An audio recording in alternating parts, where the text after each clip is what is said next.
It's a great opportunity for people right here in Evanston, but it's drawing people from outside the area, and we don't advertise outside the area. They just find out about it.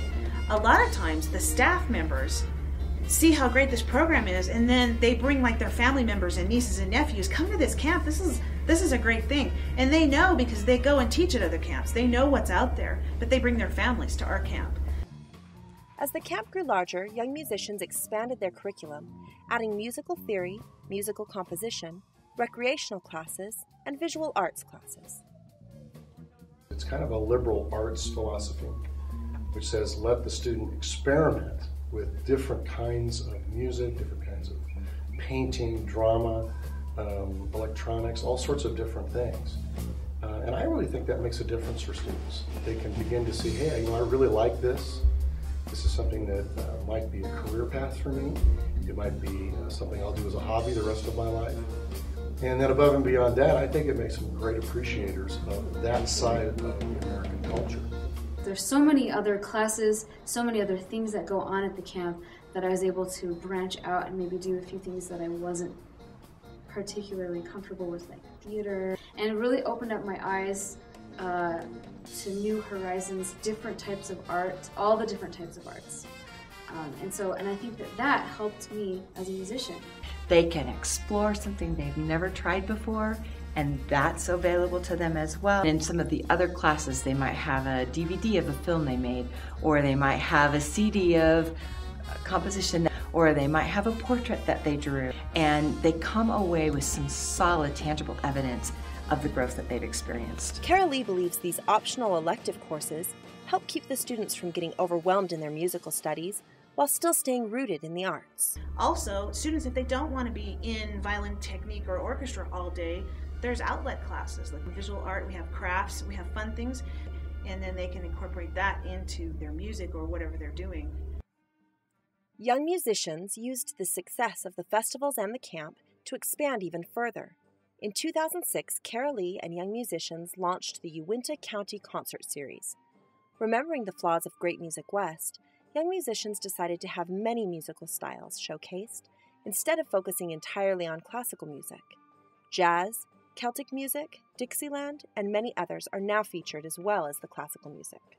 We added our concert series, and that consists of a series of professional concerts that come into Evanston for the Evanston community, and always associated with the concerts are educational events. That part of the concert series is called Specialists in the Schools program, and that's where we bring in a professional ensemble such as dancers or a band, and we bring them in to do the concert, but that day while they're here, and sometimes additional days, they go through the schools and perform and demonstrate to the students.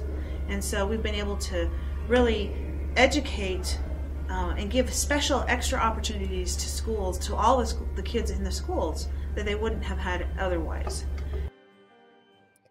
With the rapid growth of the Young Musicians program, Carolee realized early on that they would need additional funding to keep the program afloat. She first looked to the community for support. The second year that we had our festival, our very first event, I went to a member of the community who was kind of a leader in the community, who was known for being involved in the arts. And I asked her if she would like to donate some money to our little program, our little festival. And she said, well, I'll give you $50. And I was really excited about that. It was our very first donation, and it was hard for me to ask. That was a difficult thing, but that's where it started, and that was actually given by Denise Wheeler, who's now our board president. Carolee then established Young Musicians as a nonprofit organization, and through a process of trial and error, she was able to secure local and national grants. I've been able to really secure a lot of funds from outside. Grant funding from the National Endowment for the Arts, the Wyoming Community Foundation, the Wyoming Arts Council is a big thing, and we appreciate them very much. Without our grant organizations, we would be out of business. Because of the grant writing and independent donations, Young Musicians has been able to keep its tuition costs very low, with camp fees increasing only $5 in the past 10 years. Right now it's $90 for a full day, for the whole week for 5 days, and you're not going to find that deal anywhere. for this quality. And that's just because we've been able to secure funds from other areas. And so that draws people in because they can afford it. If we have students who can't afford the $90, we have people, special people who've donated, who've given extra money to help those who can't afford it. And we've never turned away a single student ever because of inability to pay. Once Young Musicians became a nonprofit organization, they established a board of directors to ensure the community would stay involved. I'm the student representative coordinator currently.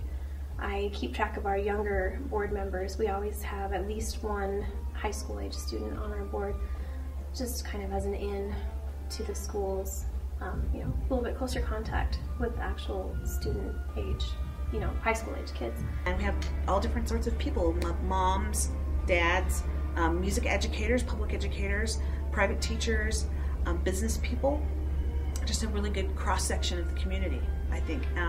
People who are really excited about the arts in the community and would like to see it grow.